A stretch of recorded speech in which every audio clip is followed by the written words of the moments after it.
Namaskar. Welcome to another episode of Editorial. I have a very important editorial for you today and I have a request. The request is I want you to share this editorial to as many people as possible, especially young men and women.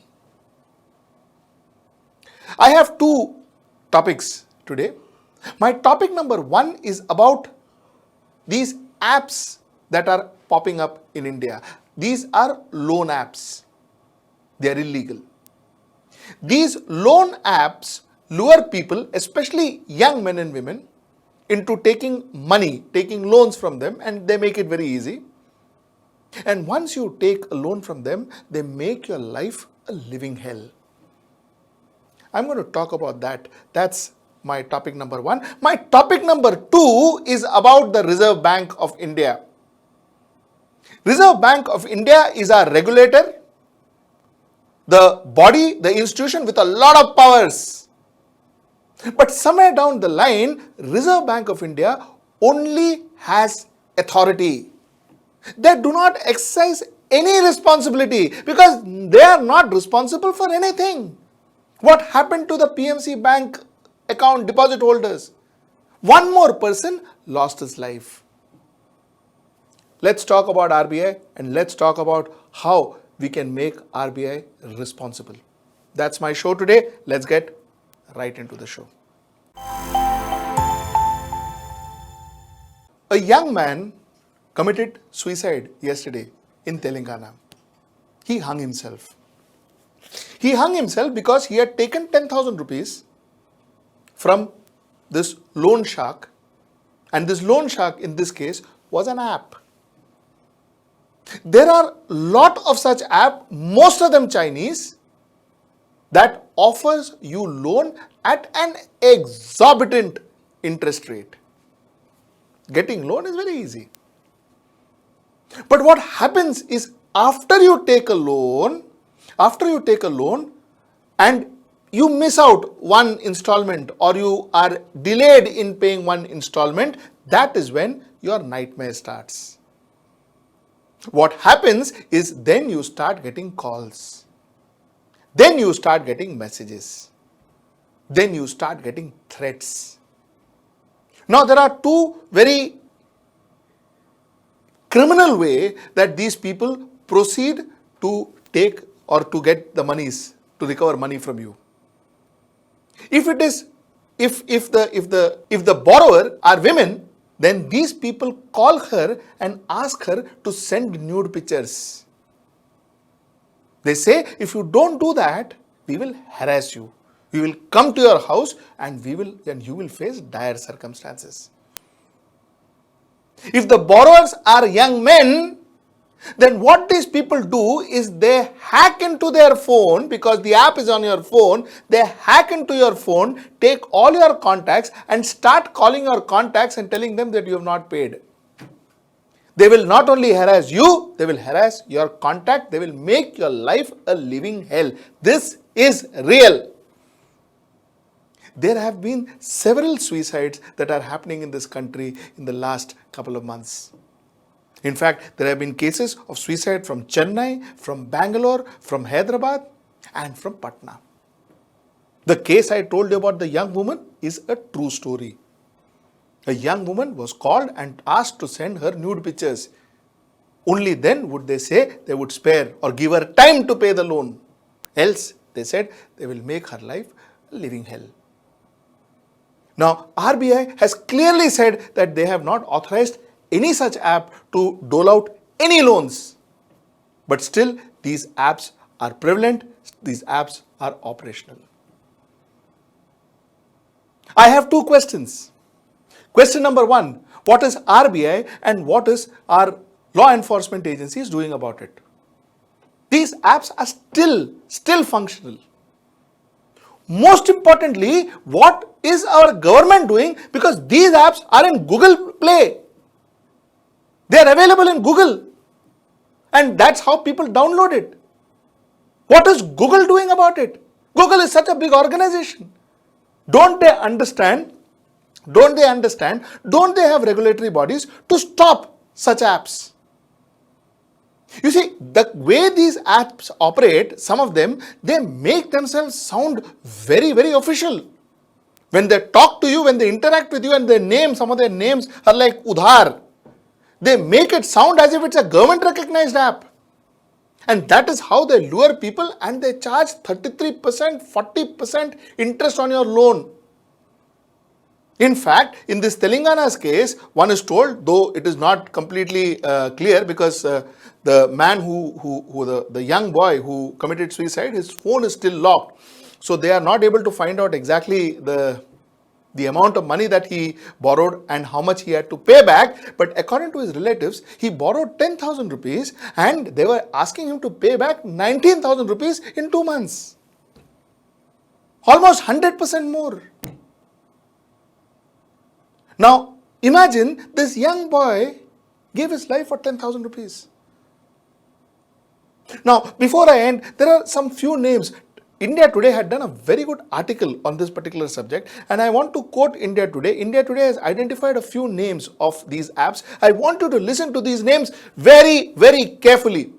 Very carefully. This is India Today's article, and they say that India's Google Play Store has a plethora of such leading applications, with most of them being owned by Chinese operators or companies. Some of these are Bubble Loan, Liquid Cash, Cash B, Rupee Factory, Paise Loan, Snap Loan, Indeed, Rupee Plus, Pan Loan, Cashport, Wow Paise, Gold Bowl, OK Cash, Udhar Loan, Go Cash, Flash Cash, Cashpot, One Hope, and Billy Cash. These are some of the names. Please remember these names. Please take a screenshot of the names that you must have seen in the screen a little while ago. Please take that screenshot. Please ensure that you share this information, you share this editorial to as many people, especially the young people. Things are not very good as far as economy is concerned. Cash crunch exists in our country. A lot of people have lost their jobs. A lot of youth have lost their jobs. And there are these kind of sharks, these kind of creatures who prey on these bad times. And that's precisely what these apps are. Be very careful. There are 3 things you need to remember. Number 1, nobody can threaten you of physical harm if you have to pay them money. What they can do is go to court. Nobody can send goons to your house to recover money. That's number 1. Police does not interfere and help the bank or whatever NBFCs to recover money from you. That is not police's job. So if there are calls that comes to you saying that we are going to give your case to the police station or police is going to come and arrest you, they are lying. We have exposed this before. I am repeating it now. No police will come to your house to recover money for a bank. That is not their job. Thirdly, the only way a bank can recover money from you is legally. As far as recovery is concerned, police is just not supposed to do on behalf of anybody on earth. Stolen property, they are supposed to recover, but not somebody, an institution which has given money on loan and then you recover and give it to them, compensate them. This is just not done. On the other hand, there are regular circulars issued by senior officers not to indulge in any such matter which is related to civil matters. Civil offences, they are not supposed to entertain, collect money, restore some flat, restore some car, restore all these things, and all that kind is absolutely prohibited. They are not supposed to do that. Emphatically, this is no. Anybody's call, whether it's a recovery agent or a bank or any institution or a private individual, cannot give this kind of a threat, extortion, dire consequences, all that. If it comes to that, if you are intelligent enough, you should record it on the mobile or on phone or anything. But if it is the first time when you are unprepared for that, then you can put it in writing and write a complaint to the local police and inform the various senior other officers also. And then if the threat persists, then see that technically you are able to record it next time and all that. And then in case the threat is persisting and it becomes serious enough, ask for police protection. If it's an institution engaging a recovery agent, even that is wrong, because the institution distances itself from the recovery agent's activity, but vicariously they are responsible for whatever wrong things they are doing. We have dealt with cases where these people have gone to somebody's drawing room and threatened to remove the liver, kidney and things like that. We registered cases, arrested them for extortion. We have charge sheeted such cases. This can't be done. Whatever is the facts, whatever I have known is absolutely, this is wrong, this is not done. When you borrow money, you have to pay it. There is no two questions about it. But the point that I am trying to make is that does not mean that the lender can come to your house, threaten you or harm your family.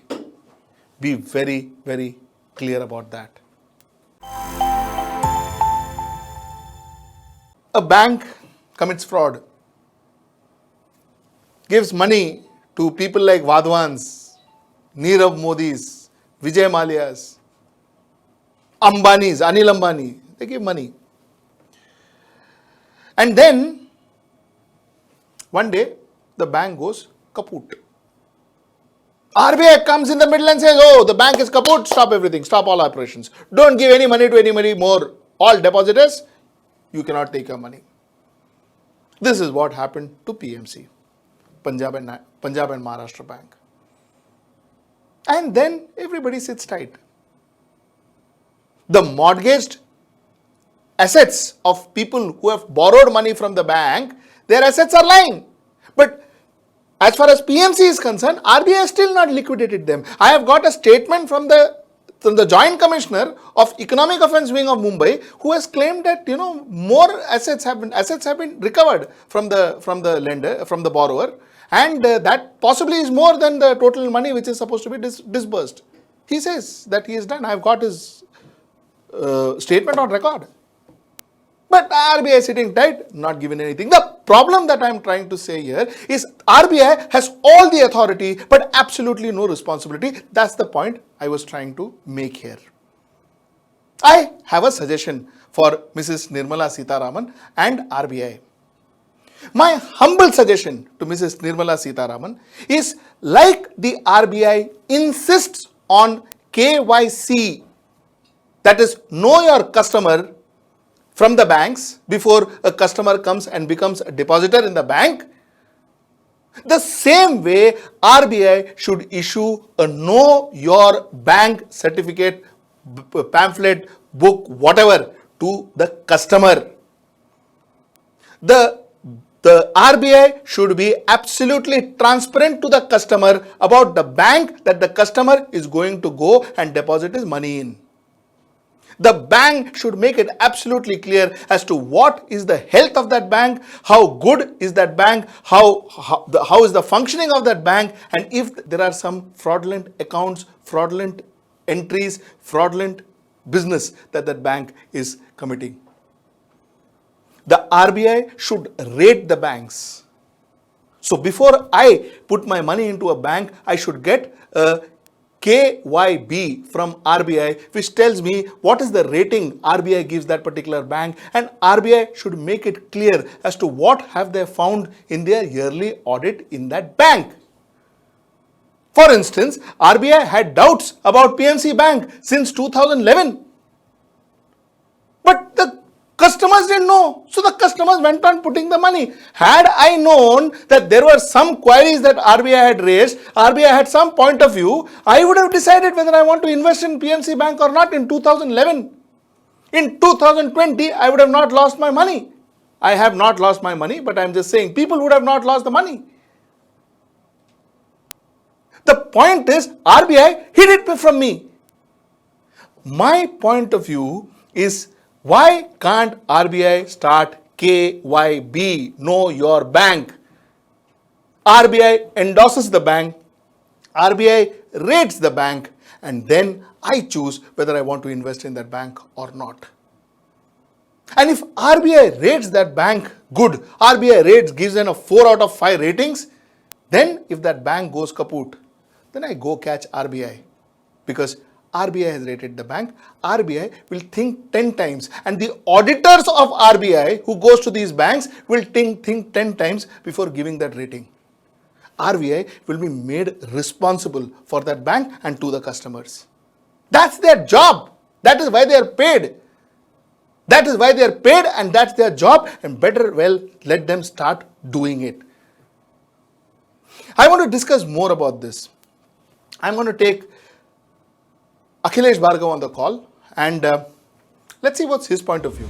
Akhilesh, how come Yes. RBI has all the authority but no responsibility? Yes.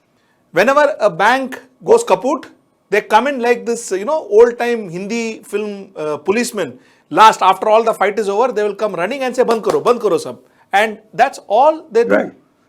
So, why doesn't RBI has responsibility and only authority? My question number one. My question number two, Akhilesh, which is linked to my question number one, is we were discussing about KYB, Know Your Bank, which RBI issues to every depositors, making them responsible of giving ratings to the bank, making them responsible to make the depositors aware of what kind of bank they are putting their money in.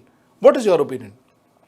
So, Sujit, to answer your question, the Reserve Bank of India is the most powerful autonomous banking and financial regulator of India.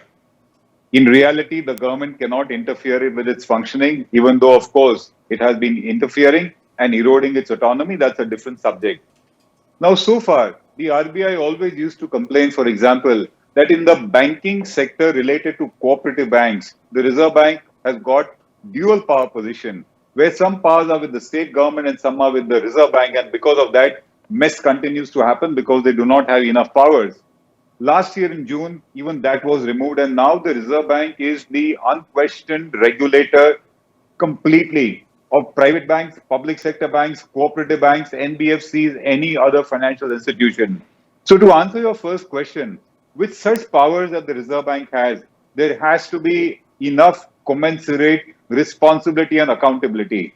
And that somewhere is missing because the Reserve Bank needs to have an accountability to be public. Look at it like this. The last banking failure that happened was Lakshmi Vilas Bank. The Reserve Bank moved in the last moment, and at that time, it got merged with the DBS Bank. But what if it was not done? What if DBS was not willing? Depositor money was about 20,000 crores. It would again have got lost. Or take the case of the PMC Bank. The Reserve Bank has done nothing about it. And the fact is that in the audit inspection of PMC Bank that the Reserve Bank conducts, the RBI was clearly negligent. This crisis was going on, or rather the fraud was building up in the PMC Bank for many years, and in 2017 there were very clear indicators. The Reserve Bank could have known and could have been accountable to the depositors, as you are mentioning. That has not taken place. It ought to take place. I would agree with you. But Akhilesh, tell me, we had a problem with Yes Bank.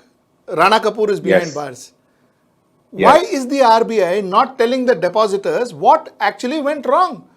Why is the RBI Yes. not telling the depositors that why was there a fraud? Why was there this problem? Why was Rana Kapoor put behind bars? And what were the issues that Yes. they found out? Why are the depositors So- not made aware of this? You have such a valid point, Sujit, because when the Reserve Bank conducts an annual inspection of the banks, it is expected to go to the bank in totality. It goes through a number of factors which are called CAMEL. It goes through capital, it goes through asset quality, it goes to the management quality, it goes to the earnings, the liquidity and the sensitivity of the bank to the financial system. Based on that, they come to an analysis. Now, if you take the case of Yes Bank, there were immense, humongous regulatory non-compliances in the case of Yes Bank year after year. The Reserve Bank knew about it. It chose to keep quiet. There was a lot of window dressing also that took place in the case of Yes Bank, such that huge NPAs were hidden, and it led to the collapse of the bank. Finally, State Bank of India came in to bail it out. I agree with what you're saying. when the Reserve Bank of India is conducting its annual inspection, it ought to come to some kind of a rating of the bank and tell the public what is the status of the bank so that the depositor is aware. The depositor is cautioned in advance how safe his money is, how sound his money will be with the bank. I think the Reserve Bank needs to do that. That would give some kind of accountability to the depositors by the RBI, which is the unquestioned banking regulator of the country. So Akhilesh, my last question, would you endorse the KYB idea? I completely endorse the idea, but let me give you a comparison, Sujit. The Federal Deposit Insurance Corporation in the US, which is a government body, also rates banks in the US. They give a rating between 1 to 5, wherein if your rating is 1 or 2, you are a very sound and safe bank. And if your rating is 4 or 5, they say that a failure is imminent in the next 12 to 24 months. That's the rating that the FDIC gives in the US. But you know, they don't make it public. They keep it confidential.